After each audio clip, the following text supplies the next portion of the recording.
Hi, this is Stephen McLean of the Finance Leader Podcast. This is bonus episode number 40. Being a leader means you are putting others ahead of yourself. Being a leader means you are setting your team up for success.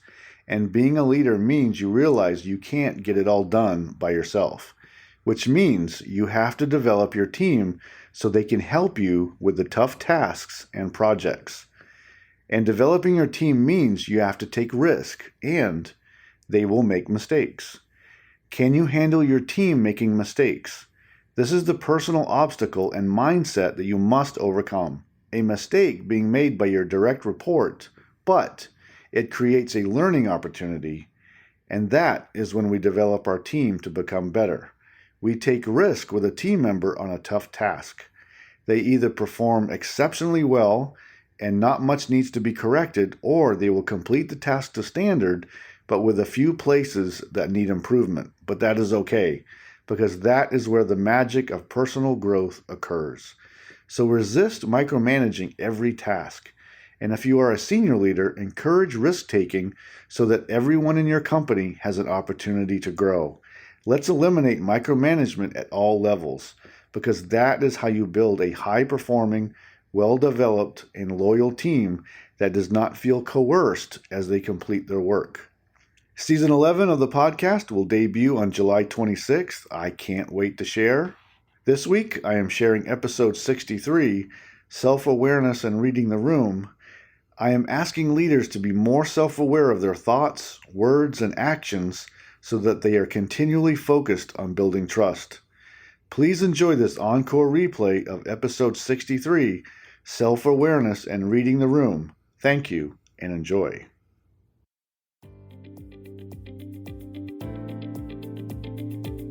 This week, I am talking about self-awareness, which is a key component of emotional intelligence.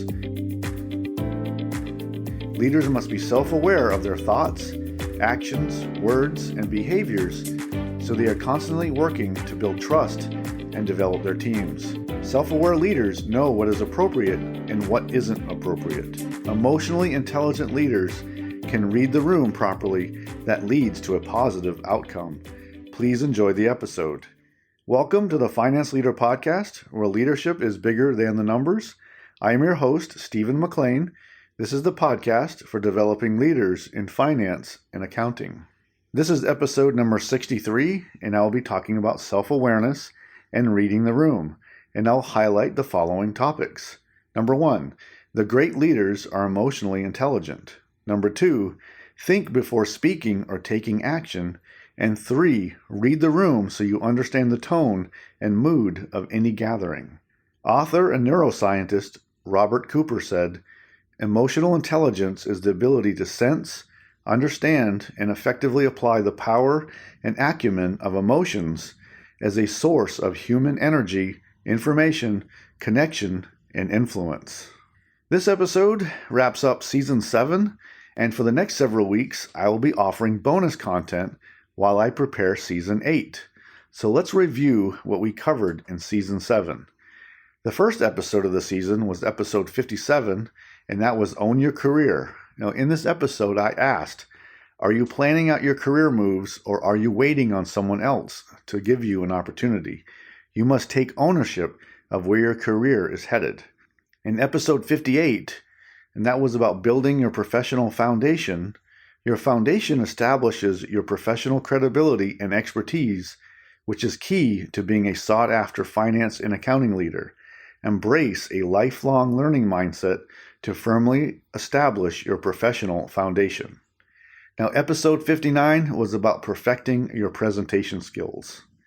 Episode 60 was partner with senior leaders to execute the strategy. Now, one of the primary duties that will set you apart is partnering with senior leaders. Finance and accounting professionals should be partnering with senior leaders and their teams to better execute the organization's strategy. We know the numbers and can better deliver insights when we open communication with senior leaders and their teams. Episode 61 was about earning your annual continuing professional education credits, and I gave you a few websites where you can earn your CPEs.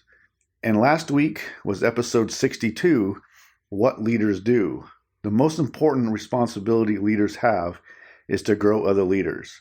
The first task a great leader will do is to build trust, and that begins with our own actions, our attitude, and our behavior. This week, I'm talking about self-awareness and reading the room, essential components of emotional intelligence, which is a person's capacity to be aware of and in control of one's own emotions. So I have a few questions that you can ask yourself. Number 1, can you empathize with another person's situation like a tragedy or other unpleasant news? Number 2, have you said anything in a room of people that created an awkward situation? Number 3, have you ever been told that you say inappropriate comments?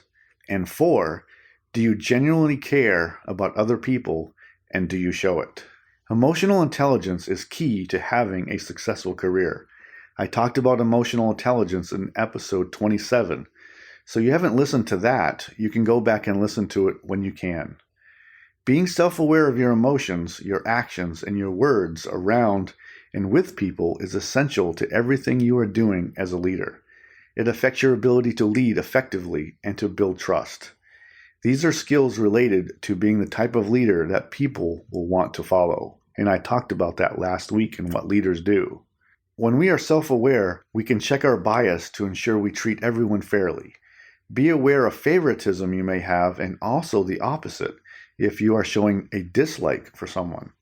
Be aware of internal bias towards anyone and act to correct your own attitudes, thoughts, and behaviors. Have you ever been in a meeting when someone has said something inappropriate or so out of subject that you have questioned their judgment? Every meeting has a tone, and the tone can change from moment to moment. High emotional intelligent people keep up with the changes in tone. Sometimes it's happy, sometimes it's tense, sometimes it's about problem solving or idea generating, and sometimes it's sad, and sometimes it's all business. The tone determines the appropriateness to responses and to statements at the time. This is incredibly important to your credibility and your ability to lead with confidence. Have you ever dealt with someone who is so oblivious in the meeting that they continually say inappropriate things or things out of context or things that can be taken as offensive that actually proves the person has no idea what they are talking about or even cares about other people? Be aware of your own limitations and always check your arrogance at the door. In other words, be humble always and acknowledge that as soon as you think you are better than others, another person, maybe your supervisor, will judge you unfairly. When I was in the Army, we were taught to have situational awareness, and it helps in many ways. Situational awareness aids in giving you understanding of what is happening even before it happens. This skill helps military leaders as a battle progresses and before the enemy can achieve an advantage against you. And it helps in so many other ways. Be aware of your surroundings, be aware of the tone, and be aware of how people are feeling around you so you act and speak appropriately. So let's talk about a few key points about self-awareness and reading the room. Number 1, the great leaders are emotionally intelligent. They are in control of their emotions and their actions. You must continually monitor your attitude, your thoughts, your actions, and your words. The leaders who control their emotions will have more career opportunities available to them. Now, when situations get tough, how do you handle them? Can you handle a crisis on your own? Are you self-aware enough to know how you handle a crisis? Self-awareness becomes a skill and will become a gift to you as you advance, because you will be able to navigate tough situations more easily than others.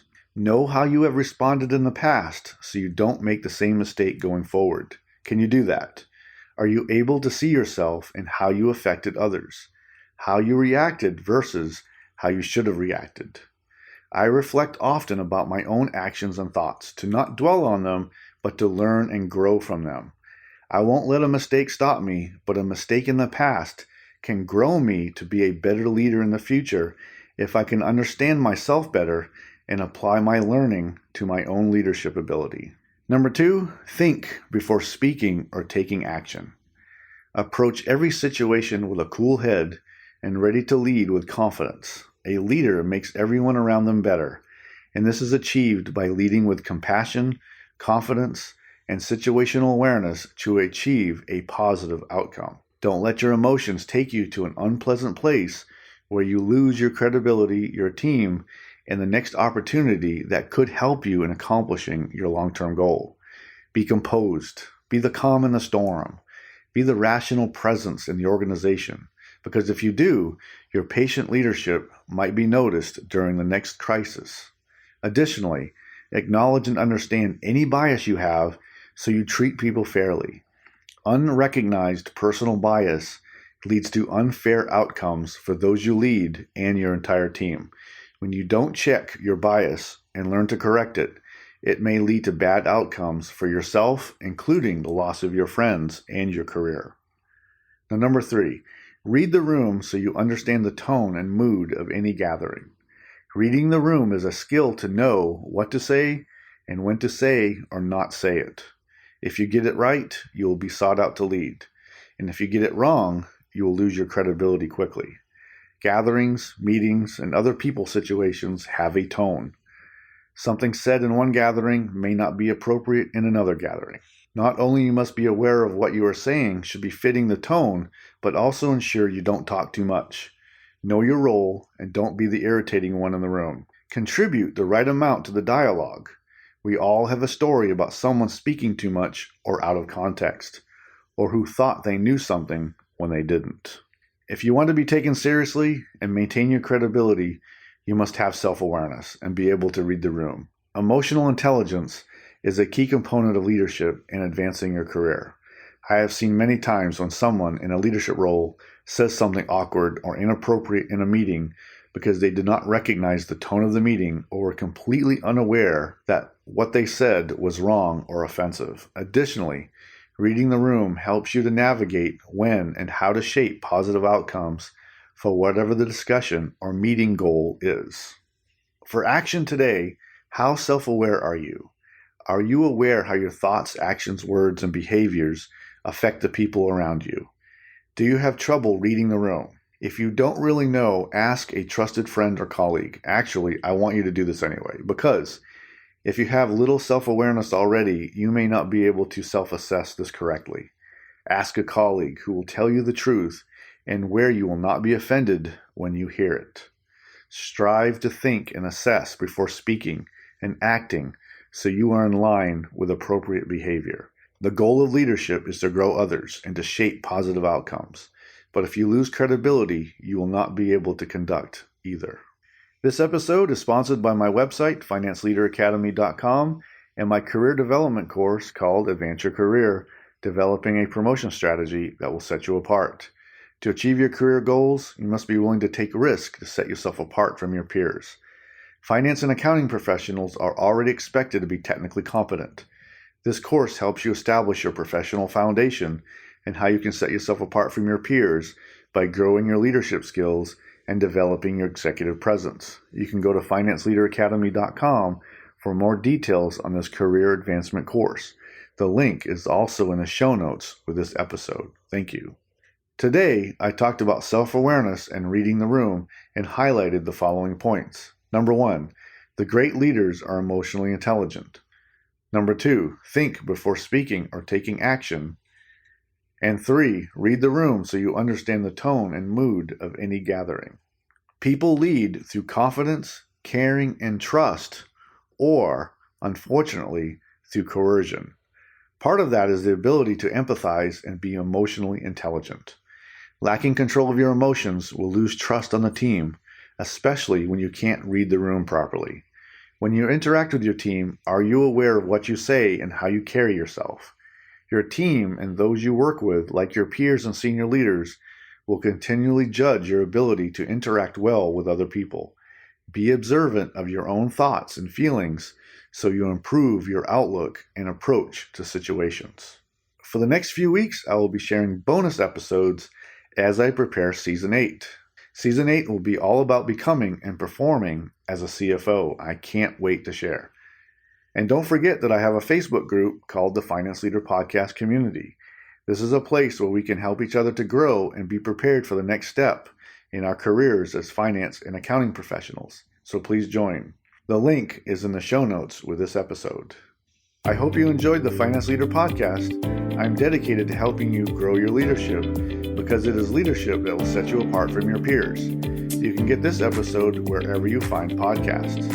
Until next time, you can check out more resources at financeleaderacademy.com and sign up for my updates so you don't miss an episode of the show. And now, go lead your team, and I'll see you next time. Thank you.